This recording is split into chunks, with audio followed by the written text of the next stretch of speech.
नमस्कार, मैं एसपी बघेल। आज हम लोग पढ़ेंगे कि कर प्रणाली क्या होती है, कितने प्रकार की होती है और करों के प्रकार क्या हैं और करों के कौन कौन से प्रकार किसमें सम्मिलित होते हैं, करों से जुड़े हुए शब्द कौन कौन से हैं या उन शब्दों के मतलब क्या हैं, आशय क्या हैं, उससे सभी समस्याओं का अध्ययन आज हम लोग करेंगे।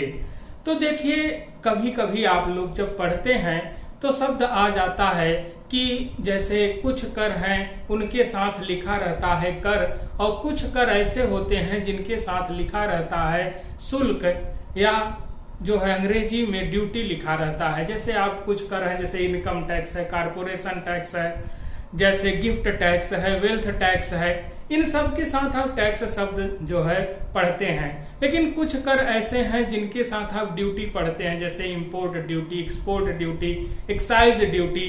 तो ये जो ड्यूटी है और ये जो टैक्स है, इनको सामान्यतया लोग एक ही समझते हैं और एक ही हैं भी, ये दोनों कर ही हैं। लेकिन इनके जो है कुछ मतलब हैं, कुछ अलग अर्थ हैं। इसीलिए इन शब्दों को सही से व्याख्यायित करने के लिए, करों को सही से समझने के लिए हर कर के साथ एक सार्थक और जो है प्रभावी शब्द जोड़ा जाता है। तो आज हम लोग ये भी पढ़ेंगे कि फीस क्या होती है, टैक्स क्या होता है और ड्यूटी क्या होता है, इनमें डिफरेंस क्या होता है, क्यों जो है इनकम टैक्स, कारपोरेशन टैक्स के साथ टैक्स लगे रहते हैं, और क्यों import duty, export duty, excise duty ये भी कर हैं, इनके साथ ड्यूटी शब्द लगा रहता है। तो हम लोग जो है इन पर भी चर्चा करेंगे।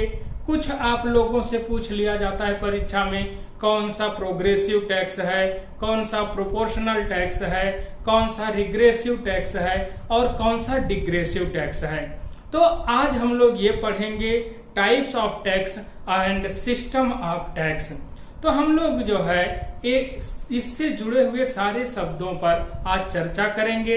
तो आते हैं, पहले हम लोग ये जानते हैं कि कर क्यों उत्पन्न हुआ और कर कैसे लगाया जाए कि जनता को कम से कम कष्ट हो और सरकार को अधिक से अधिक रेवेन्यू या राजस्व की प्राप्ति हो। तो जो कर है, कर लगाने का उद्देश्य यही होता है कि देश की अर्थव्यवस्था को मजबूत बनाया जाए, देश में इंफ्रास्ट्रक्चर को मजबूत किया जाए, देश में कमजोरों को संरक्षण प्रदान किया जाए, देश में सामाजिक समरसता लाई जाए, देश को एक वेलफेयर स्टेट के रूप में डेवलप किया जाए। तो ऐसे में जो भी कार्य होंगे उन कार्यों को करने के लिए सरकार को पैसे की जरूरत होती है।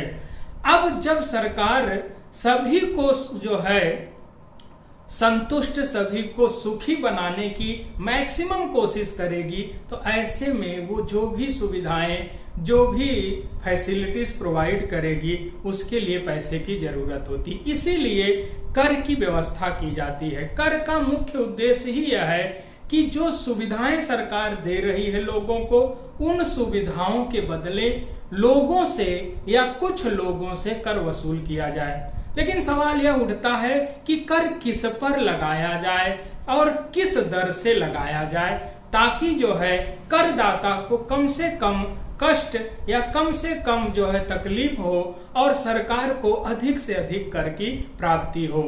अब एक अर्थशास्त्री हैं फ्रांस के, बहुत पुराने, उनका नाम है कोलबर्ट। कोलबर्ट ने कर लगाने के संबंध में एक बड़ा ही अच्छा रोचक कथन दिया है। उन्होंने कहा है कि बत्तख के पंख इस प्रकार से निकालो कि वह कम से कम फड़फड़ाए, अर्थात कम से कम शोर मचाए। यानी सरकार को इस प्रकार से कर लगाना चाहिए कि करदाता को कम से कम कष्ट हो और सरकार को अधिक से अधिक राजस्व की प्राप्ति हो। इसी को ध्यान में रखकर अर्थशास्त्रियों ने करों के कई जो है प्रणालियों को विकसित किया है। सामान्यतया पूरी दुनिया में 4 प्रकार की कर प्रणालियां पाई जाती हैं। कर प्रणाली यानी टैक्स सिस्टम जो 4 प्रकार की है, उसमें एक है जिसको कहा जाता है प्रोग्रेसिव टैक्स, दूसरे को कहा जाता है रिग्रेसिव टैक्स, तीसरे को कहा जाता है प्रोपोर्शनल टैक्स और चौथे को कहा जाता है डिग्रेसिव टैक्स। प्रोग्रेसिव यानी प्रगतिशील कर प्रणाली। प्रोग्रेसिव टैक्स सिस्टम एक ऐसा सिस्टम है जिसमें गरीब वर्ग पर कम कर लगाया जाता है या कर की दर कम होती है, और जैसे जैसे व्यक्ति अमीर होता जाता है उस पर कर की दर बढ़ती जाती है। अर्थात गरीबों पर कर की दर कम होती है, अमीरों पर कर की दर बढ़ती जाती है। तो ये कर प्रणाली गरीबों पर कम कर पर प्रभाव डालती है, कम कर का भार डालती है, और अमीरों पर अधिक कर का भार डालती है। इसीलिए प्रगतिशील कर प्रणाली को ज्यादातर लोग ज्यादा जो है अच्छी मानते हैं, और यह कर प्रणाली आय के आधार पर लगती है। इसका जो बेस होता है वो आय होता है या संपत्ति होती है। तो प्रोग्रेसिव टैक्स सिस्टम में गरीबों पर कर की दर कम होगी, मध्यम वर्ग पर थोड़ा ज्यादा होगी, अमीर वर्ग पर और ज्यादा होगी। आप इसको एक उदाहरण से समझ सकते हैं। जैसे मान लीजिए कोई व्यक्ति है ए, और वह साल भर में 1 लाख रुपए कमा रहा है, तो उस पर कर की दर मान लीजिए 10% हो। दूसरा एक आय वर्ग हो भी जिसमें लोग 1 लाख से अधिक और 2 लाख से कम कमाते हों, यानी 2 लाख रुपए तक जो वर्ष भर में कमाते हैं उन पर कर की दर 20% हो। जो 3 लाख रुपए तक एक वर्ष में कमाते हो उन पर कर की दर 30% हो। यानी 1 लाख वालों पर 10%, 2 लाख वालों पर 20%, 3 लाख वालों पर 30% की दर से अगर कर लगाया जाए तो कर की ये जो दर होगी उसे कहा जाएगा प्रोग्रेसिव टैक्स सिस्टम। इस कर को लगाने का जो तर्क दिया अर्थशास्त्रियों ने, उनका ये मानना था कि इस कर के लगाने और वसूल करने से सरकार को राजस्व की प्राप्ति अधिक होगी, यह कर ज्यादा न्यायप्रिय होगा। इस कर के लगाने से जनता में गरीबों पर कम कर का भार पड़ेगा, अमीरों पर अधिक कर का भार पड़ेगा। इस कर के लगाने से समाज में कल्याण का स्तर बढ़ेगा, देश में कल्याण का स्तर बढ़ेगा। और इस कर के लगाने से एक फायदा और होगा, इसके लगाने से जो देश में इनइक्वालिटीज है, असमानता है, वो कम होगी। कैसे कम होगी? जैसे आप देखिए इस चित्र में, जब 1 लाख रुपया कमा रहा है वो 10% टैक्स देगा, और 10% देने से वह कुल कर 10,000 दिया। जो 2 लाख कमा रहा है वो 20% टैक्स देगा, तो ऐसी स्थिति में वो जो है 40,000 रुपए टैक्स देगा। और जो 3 लाख रुपया कमा रहा है 30% देगा, तो वह 30% के हिसाब से 90,000 रुपया टैक्स दे रहा है। ऐसी स्थिति में आप देखिए 1 लाख रुपया कमाने वाला टैक्स देने के बाद उसके पास 90,000 बचता है। 3 लाख रुपया कमाने वाला अगर टैक्स देता है तो उसके पास 2,10,000 रुपए बचते हैं। तो ए वाले की इनकम 90,000 और सी वाले की इनकम 2,10,000। अब इन दोनों के बीच टैक्स लगने के बाद जो गैप है वो कम हो जा रहा है। जब टैक्स नहीं लगता था तो 1 लाख वाले और 3 लाख वाले के बीच 2 लाख का अंतर था। जब टैक्स लग जाता है तो दोनों के बीच अंतर घट जाता है, जो आप देख सकते हैं इस चित्र के माध्यम से। यहाँ पर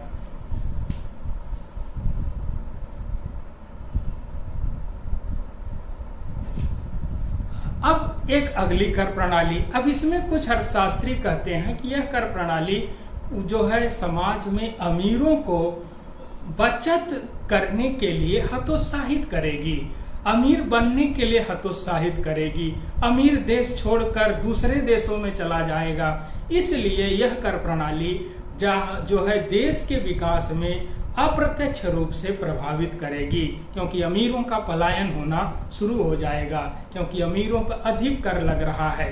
इसी से संदर्भित एक बात बता दें कि आजकल दुनिया में कुछ ऐसे देश हैं जो अमीरों को अपने यहाँ बुलाकर बसा रहे हैं, इसलिए उनको कहा गया है टैक्स हेवन कंट्री। जैसे सिंगापुर है, जैसे मलेशिया है, जैसे साइप्रस है, जैसे सऊदी अरब है। ये ऐसे देश हैं जो दुनिया के अमीरों को इनवाइट करते हैं कि आओ हमारे देश में रुको और रुक करके इन्वेस्ट करो और यहाँ पर घर बनाओ, यहाँ पर पूंजी लगाओ, यहाँ पे फैक्ट्री लगाओ, आपको अधिक से अधिक करों की छूट मिलेगी। अब हम लोग जो है प्रोग्रेसिव टैक्स के विषय में पढ़े, अब हम लोग इसका जस्ट अपोजिट रिग्रेसिव टैक्स है। रिग्रेसिव टैक्स प्रोग्रेसिव का उल्टा है, यानी रिग्रेसिव टैक्स सिस्टम में गरीबों पर अधिक कर लगाया जाएगा और अमीरों पर कम कर लगाया जाएगा। अर्थात जैसे जैसे व्यक्ति की आय बढ़ती जाएगी कर की दर घटती जाएगी। जैसे उदाहरण के लिए मान लीजिए 1 लाख कमाने वाला पर 10%, 2 लाख कमाने वाले पे 8%, 3 लाख कमाने वाले पर 6% कर की दर से कर लगाया जाए तो ये कर प्रणाली रिग्रेसिव टैक्स सिस्टम है। इस कर प्रणाली के में ये होता है कि समाज में अमीर वर्ग पर कर का भार कम होता है और गरीब वर्ग पर कर का भार अधिक होता है।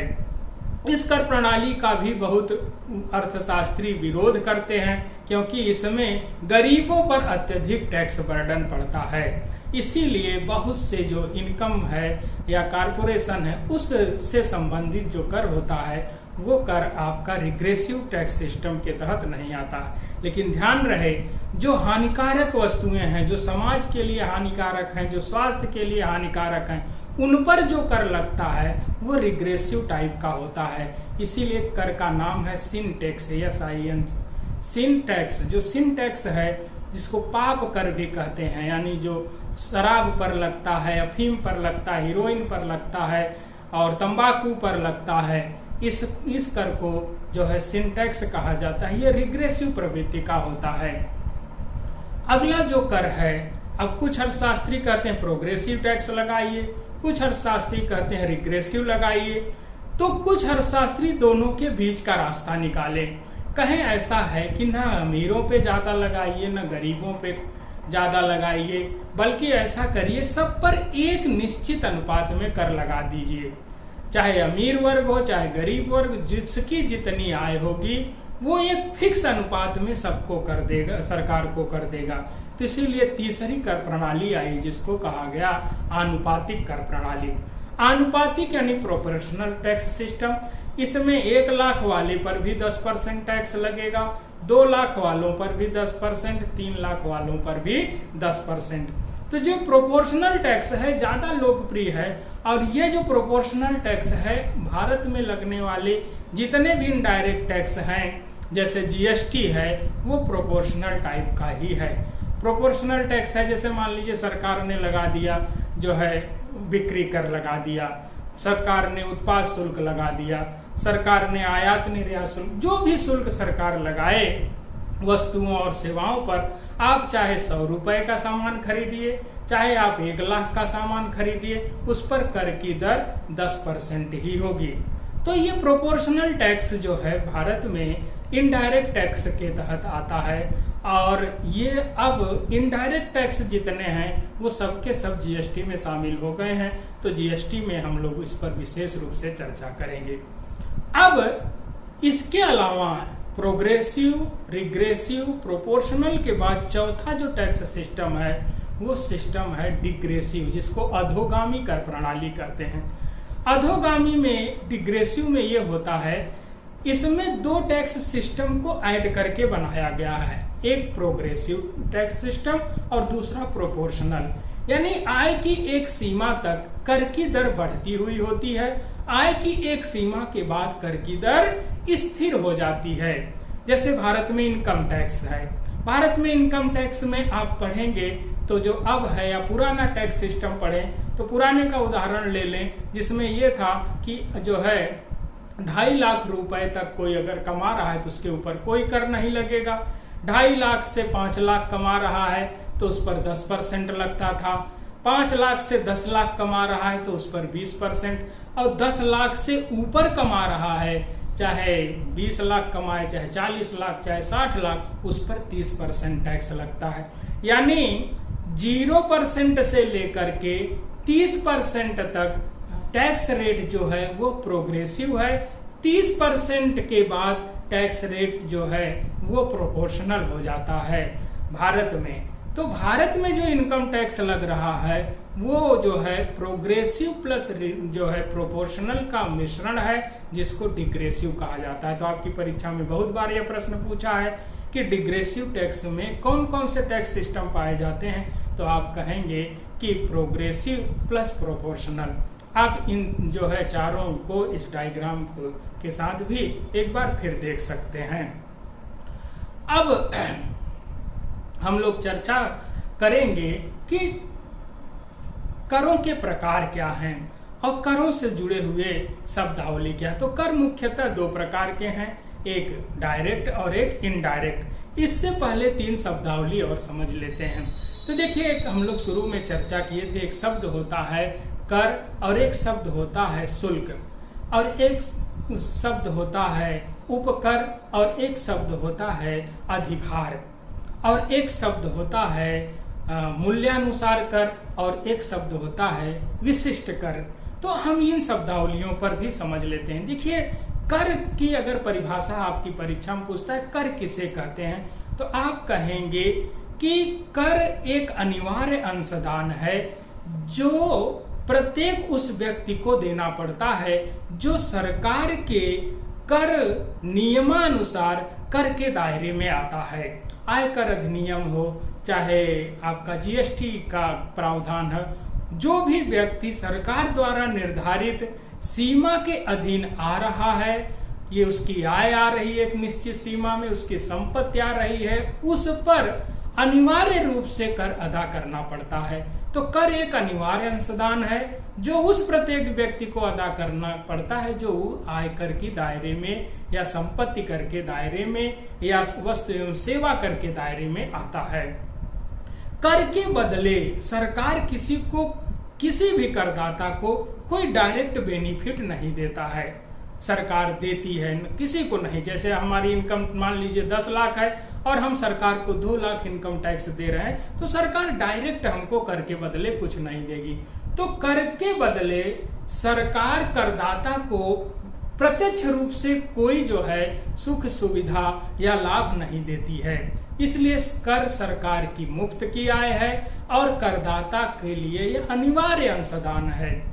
दूसरा शब्द आता है शुल्क, जिसको कहा जाता है ड्यूटी। जैसे आप excise duty, import duty, export duty या जो है कस्टम ड्यूटी पढ़ते हैं, इनका हम लोग डिटेल से चर्चा करेंगे। तो जैसे मान लीजिए सरकार ने किसी पर जो है ड्यूटी लगा रही है, तो जो ड्यूटी है जिसको प्रशुल्क कहते हैं या शुल्क कहते हैं, ये सरकार जो लगा रही है इस तरह के tax, excise duty, import duty, export duty, ये ड्यूटी उस व्यक्ति से वसूला जा रहा है जो सरकार द्वारा डेवलप किए गए इंफ्रास्ट्रक्चर से व्यापार करके लाभ कमा रहा है। जैसे मान लीजिए सरकार जो है बंदरगाह कोई खोल देती है, स्थापित करती है, तो उस बंदरगाह से बहुत से लोग आयात निर्यात करके लाभ कमा रहे हैं। तो ऐसे में बंदरगाह के इंफ्रास्ट्रक्चर को डेवलप करने पे सरकार खर्च की है, उस खर्च से लोगों को व्यापार में मुनाफा हो रहा है, एक्सपोर्ट इंपोर्ट में मुनाफा हो रहा है। इसलिए उस एक्सपोर्ट इंपोर्ट पर जो टैक्स लगेगा उसको कहा जाएगा इंपोर्ट ड्यूटी या एक्सपोर्ट ड्यूटी। या मान लीजिए सरकार जो है बैंकिंग डेवलपमेंट करती है या शिपिंग डेवलपमेंट करती है या जो है रोड डेवलपमेंट करती है, तो ऐसे में सरकार जो इंफ्रास्ट्रक्चर डेवलप की है, उस इंफ्रास्ट्रक्चर के डेवलपमेंट के कारण अगर किसी के व्यापार में, व्यवसाय में, आय में वृद्धि हो रही है, तो उस वृद्धि पर, व्यापार से आय पर या जो है व्यवसाय की आय से जो कमाई कर रहा है व्यक्ति, उस कमाई पर जो टैक्स लगेगा उसको कहा जाएगा ड्यूटी। तो ड्यूटी एक तरह से टैक्स ही है, लेकिन इसमें और टैक्स में थोड़ा सा अंतर है। टैक्स अनिवार्य अंशदान है, उससे व्यक्ति को डायरेक्टली इनडायरेक्टली कोई मुनाफा नहीं हो रहा है, लेकिन जो ड्यूटी वहां पर जहां पे लग रही वहां पे व्यक्ति डायरेक्टली या इनडायरेक्टली कुछ मुनाफा कमा रहा है। तीसरा शब्द एक आता है उपकर और चौथा एक शब्द आता है अधिभार। तो देखिए, जो उपकर है इसको सेस कहते हैं और जो अधिभार है उसको सरचार्ज कहते हैं। तो जो सरकार है, यह सरकार जो है, कोई भी सरकार केंद्र की हो चाहे राज्य की, वो जो है कुछ विशेष सुविधाएं शुरू करती है। उस सुविधा के जो खर्च होते हैं उस खर्च को पूरा करने के लिए सरकार जो है लोगों पर कर लगाती है।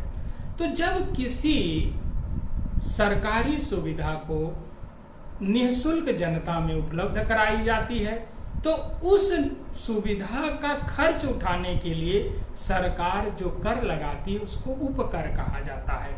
उपकर की जो परिभाषा है उसे कहा जाता है कर के साथ कर, टैक्स विथ टैक्स। ये कर के साथ लगाया जाता है, जैसे शिक्षा उपकर है, जैसे स्वास्थ्य उपकर है, जैसे कृषि उपकर है, जैसे पेट्रोल डीजल पर उपकर लग रहा है। बहुत से उपकर हैं जो राज्य सरकारें लगाती हैं। भारत में जैसे बहुत अच्छा उदाहरण है, जैसे कक्षा 1 से लेकर जो है 8 तक की निःशुल्क गुणवत्ता युक्त और अनिवार्य शिक्षा का अधिनियम आया है। अब हर बच्चे को शिक्षा देना है, पोषक आहार देना है, कपड़े देना है, बैग देना है। तो ऐसी स्थिति में जो सरकार का पैसा खर्च हो रहा है उस पैसे को वसूल करने के लिए लोगों पर जो सरकार टैक्स लगा रही है उसको कहा जाएगा शिक्षा उपकर। शिक्षा उपकर में दो है, एक प्राथमिक शिक्षा के लिए उपकर है और एक जो है उच्च प्राथमिक के लिए शिक्षा उपकर है। तो पहले जो हमारे यहाँ उपकर लगता था वो 3% लगता था, अब उपकर की दर जो है 4% हो गई है।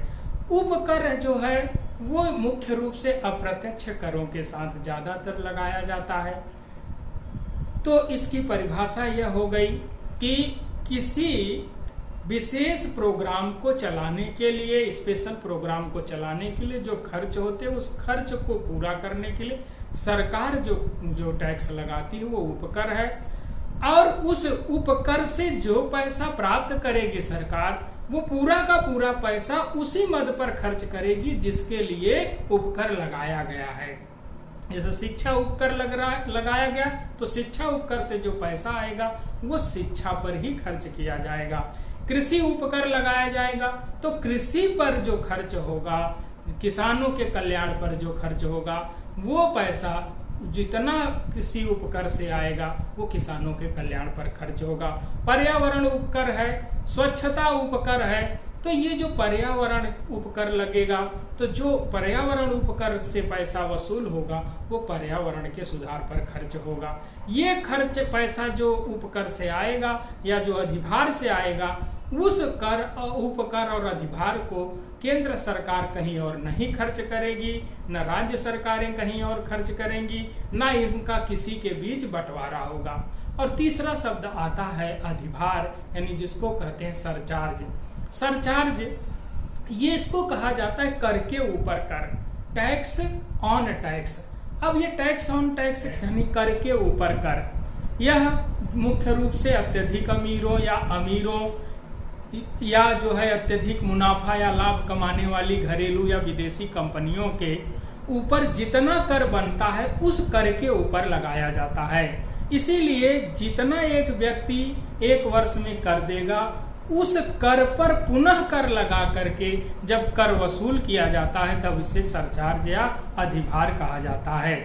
सरचार्ज लगाने का भी मुख्य उद्देश्य यह है कि आय की असमानता को कम किया जाए और जो बहुत अधिक अमीर लोग हैं, जो बहुत अधिक दिखावा पर, प्रदर्शन पर पैसा खर्च कर रहे हैं, उनसे कुछ परसेंट जो है सरचार्ज लगा करके पैसा वसूल कर देश में, समाज में रहने वाले गरीब वर्ग के लोग, विकलांग वर्ग के लोग, विधवा वर्ग के लोग, सैनिकों के ऊपर कुछ पैसे खर्च किए जाएं ताकि उनका सामाजिक स्तर उठ सके। तो हम लोग सरचार्ज को एक छोटे से उदाहरण से समझ सकते हैं। जैसे मान लीजिए कि कोई एक व्यक्ति है, उसकी वार्षिक आय एक साल में 1 करोड़ रुपया है, तो 1 करोड़ रुपए पर अगर सरकार 30% आयकर लगाती है तो 1 करोड़ रुपए का 30% 30 लाख हुआ। तो ऐसी स्थिति में 1 करोड़ वाला व्यक्ति 30 लाख रुपए आयकर के रूप में अदा करेगा।